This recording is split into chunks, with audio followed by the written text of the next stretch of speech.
They knew the only chains worthy to bind them were that of duty. Duty to kith and kin. In this way, they alone knew equality. They alone knew love. They lived as one, sharing bread and memories, greatness or shame. The fate of one was the fate of all, with no exception. In this environment, cowardice becomes impossible, for they knew the fate of a cowardly people. They knew the horrors which their blood would have to endure if they fell victim to its primitive whispering. Can you imagine a world full of cowards? A world full of bitter, jealous and twisted cowards, without any shred of honor? Knowing no low, stooping to all manner of treachery and deceit to seize power for their warped desires? With only subservient cowards about them, who could resist their will? The meek could only protest injustice and beg for mercy, but with no just men to hear their calls, their fate would be sealed. A world full of ruthless and pitiful cowards would become hell on earth. No man nor beast would be outside of its grip. All things would fall into decay and disgrace. In a world such as this, there would be no comfort, no escape. Only hellish screams in the pitch of night. Terror would grip all. Existence would become a hopeless plight.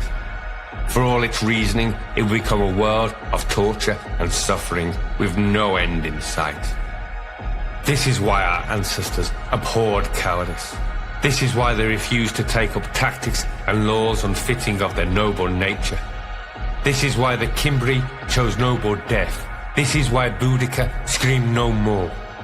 Now take a look around you and tell me that they were rash, that they were naive, and that they did not know the true value of life. I wonder, is their dream of love dead? The time our ancestors feared most for their children is upon us. A world full of torture and suffering, compounded by cowardice, a world full of slaves. Their names in ruin and their beloved children at the mercy of the sick and twisted. All they endured to avoid this. Yet, it is so. I often wonder if sacred thunderstorms embody their sorrow. Heavens open and their tears flood. Lightning cracks as a sign of their fury. How long will we suffer this?